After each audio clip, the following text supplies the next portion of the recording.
ಒತ್ತಡಕ್ಕೆ ಮಣಿದಂತಹ CM reject ಮಾಡಿದವರು ಕೂಡ ನಿಗಮಕ್ಕೆ ಬಾಕಿ ಉಳಿದಿದ್ದಂತಹ 5 ನಿಗಮಗಳಿಗೆ ಅಧ್ಯಕ್ಷರ ನೇಮಕ. ಎಸ್ ವೀಕ್ಷಕರೇ, ಬರೀ ಬಿಎಂಟಿಸಿ ಅಲ್ವೇ ಅಲ್ಲ, 5 ನಿಗಮಗಳಿಗೆ ಅಧ್ಯಕ್ಷರ ನೇಮಕ ಮಾಡಿದ್ದಾರೆ ಸಿಎಂ. ಒತ್ತಡಕ್ಕೆ ಮಣಿದಂತಹ ಸಿಎಂ ರಿಜೆಕ್ಟ್ ಮಾಡಿದವರಿಗೆ ನಿಗಮ ಬಾಕಿ ಉಳಿದಿದ್ದಂತಹ 5 ನಿಗಮಗಳಿಗೆ ಅಧ್ಯಕ್ಷರ ನೇಮಕ. ತೊಗರಿ ಅಭಿವೃದ್ಧಿ ಮಂಡಳಿಗೆ ಸೈಯದ್ ಮೊಹಮ್ಮದ್ ಜಿಸ್ತಿ, ಮದ್ಯಪಾನ ಸಂಯಮ ಮಂಡಳಿಗೆ ಶರಣಪ್ಪ, ರಾಜ್ಯ ಬೀಜ ನಿಗಮಕ್ಕೆ ಸಣ್ಣ ಆಂಜನಪ್ಪ ನೇಮಕ. ಸಾಂಬಾರು ಅಭಿವೃದ್ಧಿ ಮಂಡಳಿಗೆ ನೀಲಕಂಠರಾವ್ ಎಸ್ ಮೂಲಗಿ ಅಧ್ಯಕ್ಷ, ಬಾಲಭವನ ಸೊಸೈಟಿ ಉಪಾಧ್ಯಕ್ಷರಾಗಿ ಎಕೆ ಜಾಮದಾರ್ ಅವರ ನೇಮಕ. ಮೊನ್ನೆಯಷ್ಟೇ ಹೈಕಮಾಂಡ್ ಅವರ ಹೆಸರು ಫೈನಲ್ ಮಾಡಲಾಗಿತ್ತು, ಆದರೆ ಕೊನೆ ಕ್ಷಣದಲ್ಲಿ ಅವರ ಹೆಸರುಗಳನ್ನು ತೆಗೆದುಹಾಕಿದ್ದಂತಹ ಸಿಎಂ ಇದಕ್ಕೆ ಭಾರಿ ಆಕ್ರೋಶ ವ್ಯಕ್ತವಾಗಿತ್ತು. ಇದೀಗ ಈ ಆಕ್ರೋಶಕ್ಕೆ ಮಾಡಿದ್ದು ಅವರಿಗೆ ಪವರ್ ಕೊಟ್ಟಿದ್ದಂತಹ ಸಿಎಂ. ಎಸ್ ವೀಕ್ಷಕರೇ, ನಾನು ಆಗಲೇ ಹೇಳ್ತಾ ಇದ್ದೆ, ಬಿಎಂಟಿಸಿಯ ಒಂದು ಅಧ್ಯಕ್ಷರ ನೇಮಕವನ್ನ ಸಿದ್ದರಾಮಯ್ಯ ಅವರು ಮಾಡಿದ್ರು, ಯಾವ ಕಾರಣಕ್ಕೋ ಗೊತ್ತಿಲ್ಲ ಅಂತ ಹೇಳ್ತಾ ಇದ್ದೆ.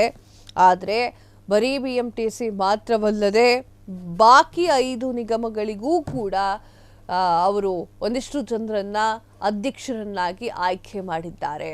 ಯಾವ್ಯಾವ ನಿಗಮದಲ್ಲಿ ಯಾರ್ಯಾರಿದ್ದಾರೆ ಅಂತ ಆಲ್ರೆಡಿ ಹೇಳಿದ್ದೀನಿ. ಸಿಎಂ ಸಿದ್ದರಾಮಯ್ಯ ಅವರ ಈ ಒಂದು ದಿಢೀರ್ ನಡೆಯನ್ನ ಕಂಡು ಸಾಕಷ್ಟು ಜನ ಕುತೂಹಲ ಎದ್ದಿದೆ ಅಂತ ಹೇಳ್ತಾ ಇದ್ದಾರೆ. ಒತ್ತಡಕ್ಕೆ ಮಣಿದಂತಹ ಸಿಎಂ ರಿಜೆಕ್ಟ್ ಮಾಡಿದವರಿಗೂ ಕೂಡ ನಿಗಮವನ್ನು ಕೊಡುವಂತಹ ಪರಿಸ್ಥಿತಿ ನಿರ್ಮಾಣವಾಗಿದೆ. ಬಾಕಿ ಉಳಿದಂತಹ 5 ನಿಗಮಗಳಿಗೆ ಅಧ್ಯಕ್ಷರ ನೇಮಕ ಮಾಡಲಾಗಿದ್ದು, ತೊಗರಿ ಅಭಿವೃದ್ಧಿ ಮಂಡಳಿಗೆ ಸೈಯದ್ ಮೊಹಮ್ಮದ್ ಹಾಗೂ ಮದ್ಯಪಾನ ಸಂಯಮ ಮಂಡಳಿಗೆ ಶರಣಪ್ಪ ಹಾಗೂ ರಾಜ್ಯ ಬೀಜ ನಿಗಮಕ್ಕೆ ಸಣ್ಣ ಅಂಜನಪ್ಪ ನೇಮಕ ಮಾಡಲಾಗಿದ್ದು, ಸಾಂಬಾರು ಅಭಿವೃದ್ಧಿ ಮಂಡಳಿಗೆ ನೀಲಕಂಠರಾವ್ ಎಸ್ ಮೂಲಗೆ ಅಧ್ಯಕ್ಷರಾಗಿದ್ದಾರೆ. ಬಾಲಭವನ ಸೊಸೈಟಿಯ ಉಪಾಧ್ಯಕ್ಷರಾಗಿ ಕೆ ಜಾಮದಾರ್ ಅವರು ನೇಮಕವಾದರೆ, ಮೊನ್ನೆಯಷ್ಟೇ ಹೈಕಮಾಂಡ್ ಅವರ ಹೆಸರನ್ನ ಫೈನಲ್ ಮಾಡಿತ್ತು. ಯಾರ ಹೆಸರನ್ನ ಫೈನಲ್ ಮಾಡಿತ್ತು ಅಂತಂದ್ರೆ, ಉಪಾಧ್ಯಕ್ಷರಾಗಿ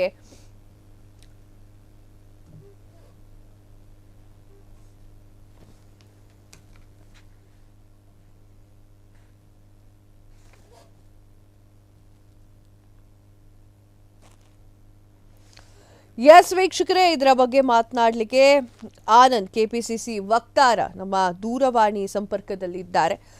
ಎಸ್ ಆನಂದ್ ಅವರೇ, ನಮಸ್ತೆ. ನಮಸ್ತೆ ಮೇಡಮ್. ಓಕೆ, ನಿಖೇತ್ ರಾಜ್ ಏನಿದ್ರಲ್ಲ, ಅವರು ಮೊನ್ನೆಷ್ಟೇ ಅಧ್ಯಕ್ಷರಾಗಿದ್ರು. ಹೌದು.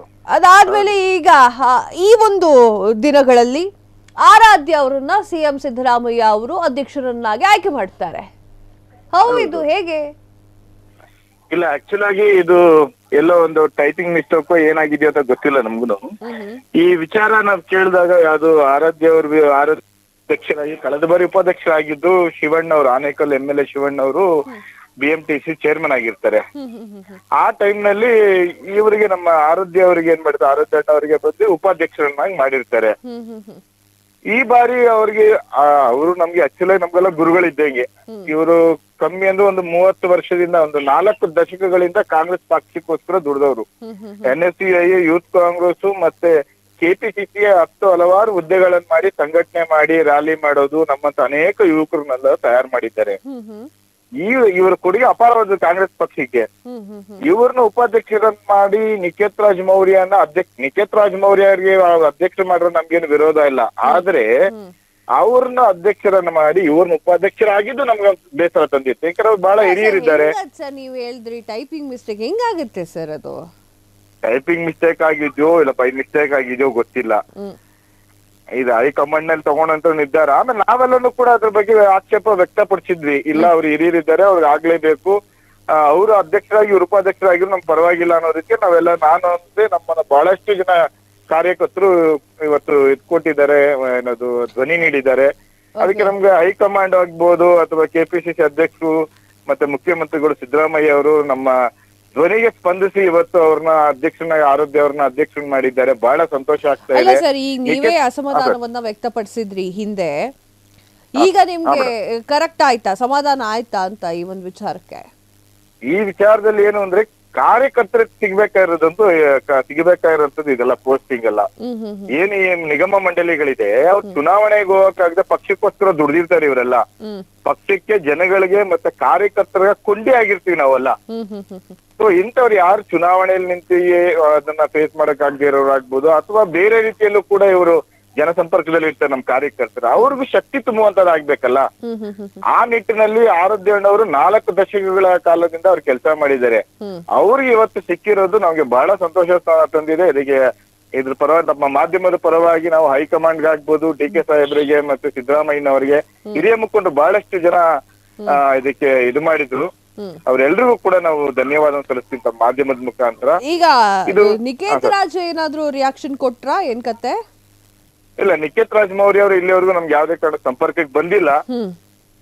ಅವ್ರಿಗೂ ಕೂಡ ಒಳ್ಳೇದಾಗಲ್ಲ. ಅವರು ಈಗ ಉಪಾಧ್ಯಕ್ಷರಾಗಿದ್ದಾರೆ. ಅಧ್ಯಕ್ಷರು ಉಪಾಧ್ಯಕ್ಷರು ಅಷ್ಟೇ, ಸ್ವೀಪ್ ಆಗಿದೆ ಅಷ್ಟೇನೆ, ಬೇರೆ ಏನೂ ಆಗಿಲ್ಲ. ಅವ್ರಿಗೂ ಕೂಡ ಒಳ್ಳೆ ಭವಿಷ್ಯ ಇದೆ. ಅವ್ರಿಗೂ ಮುಂದಿನ ಕಾಲಗಳಲ್ಲಿ, ಮುಂದಿನ ದಿನಮಾನಗಳಲ್ಲಿ ಒಳ್ಳೇದಾಗ್ಲಿ. ಅವರು ಆಕ್ಚುಲಿ ನಾನು 15 ವರ್ಷದಿಂದ ನಾನು ಇಲ್ಲಿ ಕಾಂಗ್ರೆಸ್ ಪಕ್ಷದಲ್ಲಿ ವಾರ್ಡ್ ಮಟ್ಟದಿಂದ ಹಿಡ್ಕೊಂಡು ಜಿಲ್ಲಾ ಮಟ್ಟ, ವಿಧಾನಸಭಾ ಕ್ಷೇತ್ರ, ರಾಜ್ಯ ಮಟ್ಟ ಮತ್ತೆ ರಾಷ್ಟ್ರ ಮಟ್ಟದಲ್ಲಿ ನಾನು ಕೆಲಸ ಮಾಡಿದೆ 15 ವರ್ಷದಿಂದ. ಅವರು ಬಂದಿದ್ದಾರೆ, ನಿಕೇತ್ ರಾಜ್ ಅವರು ಬಂದಿದ್ದಾರೆ, ಒಳ್ಳೆ ವಾಗ್ಮಿ ಇದ್ದಾರೆ ಅವರು ಕೂಡ. ನನಗಿಂತ ಜೂನಿಯರ್ ಅವ್ರ ಮುಂದೆ ಬಂದು ಆ ರೀತಿ ಎಲ್ಲ ನಮ್ ಕಾಂಗ್ರೆಸ್ ಪಕ್ಷದಲ್ಲಿ ಇಲ್ಲ. ಯಾರು ಸಕ್ರಿಯವಾಗಿ ಕೆಲಸ ಮಾಡ್ತಾರೆ ಅವ್ರು ಕೊಡ್ಬೇಕು, ಅವ್ರಿಗೆ ಅವಕಾಶ ಸಿಕ್ಕಿದೆ, ಅವ್ರಿಗೆ ಒಳ್ಳೇದಾಗ್ಲಿ. ಬಟ್ ಹಿರಿಯರನ್ನ ಕಡೆಗಣಿಸಿರಬಾರ್ದು ಅನ್ನೋದು ನಮ್ದೊಂದು ಇದಿತ್ತು, ಬೇಸರ ಆಯ್ತು. ಅದನ್ನ ಇವತ್ತು ಹೈಕಮಾಂಡ್ ಫುಲ್ಫಿಲ್ ಮಾಡಿದೆ, ಮತ್ತೆ ಕಾಂಗ್ರೆಸ್ ನಾಯಕರು ಫುಲ್ಫಿಲ್ ಮಾಡಿದ್ದಾರೆ. ನಮ್ಮ ಮಾಧ್ಯಮದ ಮುಖಾಂತರ ಅವ್ರೆಲ್ರಿಗೂ ಕೂಡ ಧನ್ಯವಾದ. ಥ್ಯಾಂಕ್ ಯು ಆನಂದ್ ಅವರೇ, ಥ್ಯಾಂಕ್ ಯು ಸೋ ಮಚ್ ನಮ್ಮ ಜೊತೆ ಮಾತನಾಡಿದ್ದಕ್ಕೆ.